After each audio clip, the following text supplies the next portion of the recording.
Alright guys, we're back, and now we're going to take a look at how to set the velocity and dwell time properly on your gun. In addition to that, we're going to run through one more time the entire setup process. Set up the velocity, dwell time, we'll do the burst setting, and we'll do the rate of fire. And we're going to have a target here. We're going to say 400 feet per second, 25 rounds a second, and semi-full auto. Select fire. So, what we're going to start with is we're going to do the velocity first.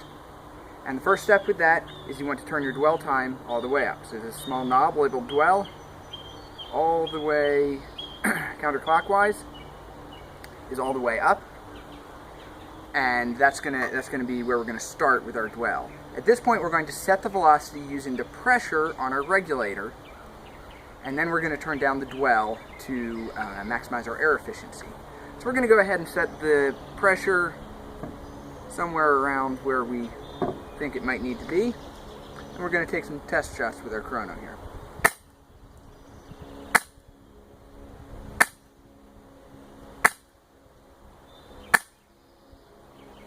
Alright, we are just a little bit high, so we're going to come back down just a little bit.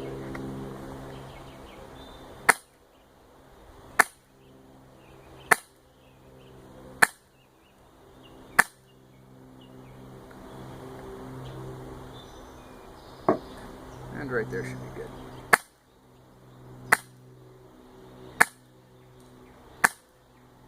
Alright, now we have the velocity set where we want it, and we are going to start turning down the dwell. The goal with the dwell time is just how long the valve in the gun stays open, providing air to the BB to move it down the barrel.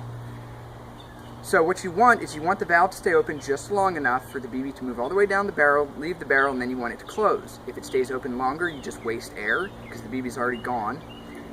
And if it doesn't stay open quite that long, it drops your velocity, and it tends to cause inconsistent velocity, which is not desirable. It'll hurt your accuracies. So what we're going to do is we're going to turn the dwell down a little bit, test fire, see whether our velocity is still in the same range, and repeat until we see the velocity drop. Once we see the velocity drop, we're going to then turn the dwell back up just enough for the velocity to even out. And that'll be our setting. So we're going to go ahead and turn it down a good bit here and see where we are.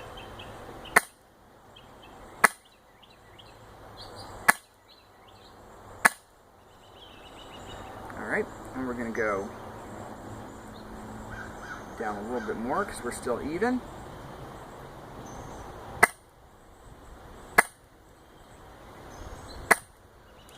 Okay, and we just dropped about 10 FPS there, so that means we're right about at the line.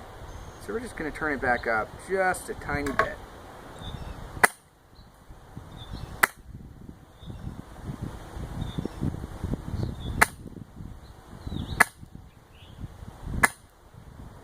Alright, perfect. So we're back up to where we set it at, which was 392.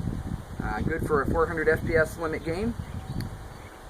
And so at this point, the gun is, the velocity and dwell time are tuned perfectly. It'll run beautifully.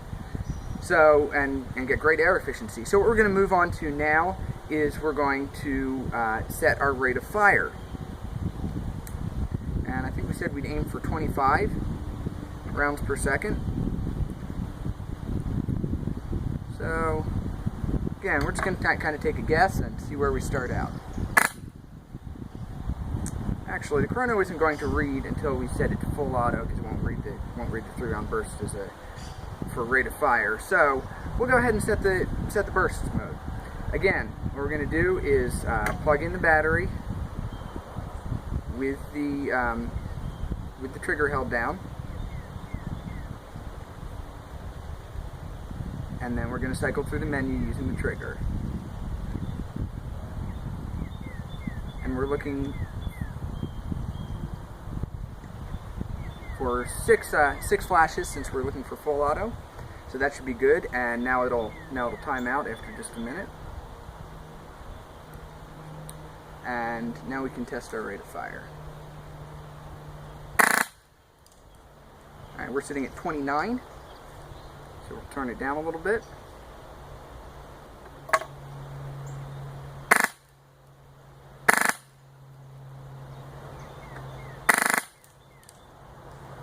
And there we go. Alright, at this point the gun is completely set up. You guys may be able to see, maybe too far away. We're at 25.3 rounds per second, 390 FPS.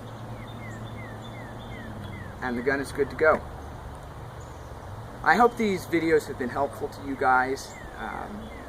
We understand it's a new system and there's a lot of confusion out there. It's extremely simple to set up, as you guys have seen. It doesn't take long. And I'm going to demonstrate one more thing before we go. And that is that these settings are not sensitive. In other words, if you don't have the dwell time set correctly, let's say we have the dwell time set way too high. Alright, just turn the dwell time up a bit. Guess what? Still shoots and feeds perfectly. If you have it set too low, again, still shoots and feeds perfectly. Velocity drops down a bit, but the gun still shoots great. Rate of fire. You can do whatever you want with it. It's still going to feed perfectly. The rate of fire setting does not interfere with the feeding system. The feeding is controlled by the mechanics of the system. It's designed that it pushes the BB into the chamber correctly and opens the air pathway to allow air to fire at the BB at the correct time. So the rate of fire has nothing to do with the feeding unless you turn it up so high, and we'll demonstrate that here, that the action just doesn't, well, actually that's still fired. How about that? Thought I was turning it up too high. That should be too high. If you heard that didn't sound right, that was basically it not being able to cycle the action quite fast enough.